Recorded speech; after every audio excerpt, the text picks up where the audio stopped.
Assalamualaikum warahmatullahi wabarakatuh. Nama saya Ibnu Ali Ahmad. Di sini saya akan menjelaskan tentang tugas besar saya, yaitu program C dengan judul yaitu menghitung laba rugi bulanan usaha percetakan. Oke, jadi di sini saya sudah membuat sebuah aplikasi berbasis desktop. Kita akan mencoba saja langsung. Oke, misalnya kita jalankan aplikasinya. Nah, di sini ada pendapatan terdiri atas dua bagian, yaitu penjualan dan jasa desain. Dimana di usaha percetakan itu ada yang namanya penjualan dan ada yang namanya biaya desain atau jasa desain. Misalnya untuk penjualannya dalam sebulan kita misalnya 12 juta. Nah, sedangkan untuk jasa desainnya sekitar 3 juta rupiah. Nah, kemudian di sini ada beban usaha. Beban usaha itu terdiri dari 3 bagian dalam usaha percetakan. Pertama, bahan. Misalnya bahan ini secara keseluruhan itu mencapai biaya 6 juta. Kemudian gaji karyawan itu 3 juta.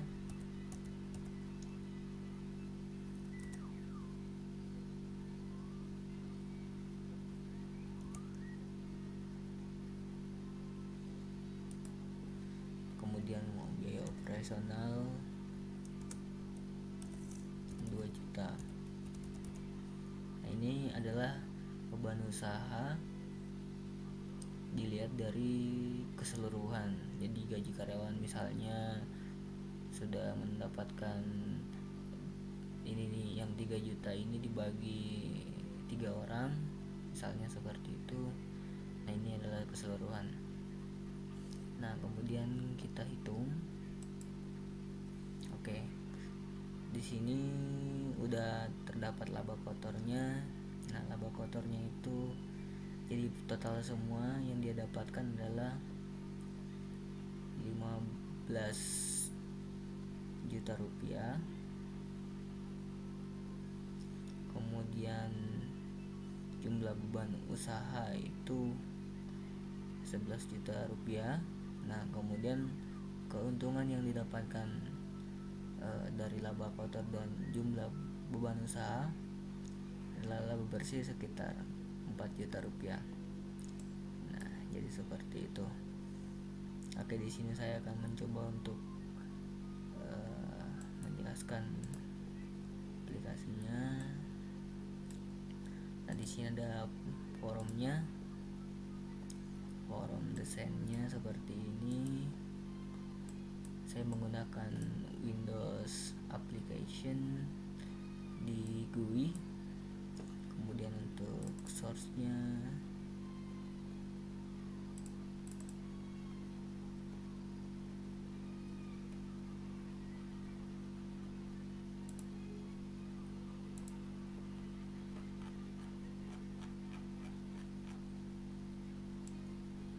nah ini.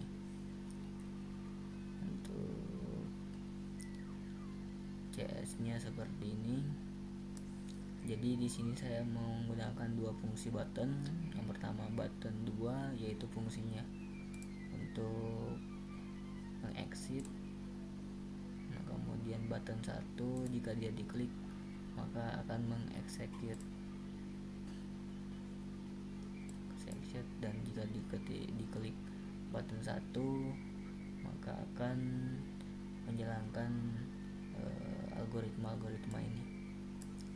Nah, jadi saya namakan algoritma textbox 1 itu adalah sebagai A, textbox 2B, 3C, 4D, dan 5F. sini saya jumlahkan 1 dan 2. Nah kemudian setelah dijumlahkan dia akan mencetaknya ke text box 6. Nah kemudian setelah dia mencetak text box 6, maka dia akan menjumlahkan lagi yang CDF, yaitu pengeluaran atau beban usaha. Nah kemudian setelah itu maka akan dikurangi di pendapatan yang didapatkan, dikurangi dengan beban usaha, maka dia akan disimpan ke text box 8 sebagai variabel T. Nah cukup simpel, dan coba saya akan terangkan bagian flowchartnya. Nah, di sini memulai program. Setelah kita mulai, kita menginputkan data. Ini adalah sebuah proses menginput data dan koreksi benar apa salah. Jika salah dia akan menginput data lagi, jika benar dia akan menghitung laba rugi. Nah setelah itu akan dihasilkan sebuah file atau sebuah data. Nah kemudian setelah dapatkan data dan prosesnya telah selesai. Nah jadi seperti itu. Oke, mungkin cukup sekian penjelasan dari saya. Untuk tugas besar saya, lebih dan kurangnya mohon dimaafkan. Wabillahi taufiq walhidayah. Assalamualaikum warahmatullahi wabarakatuh.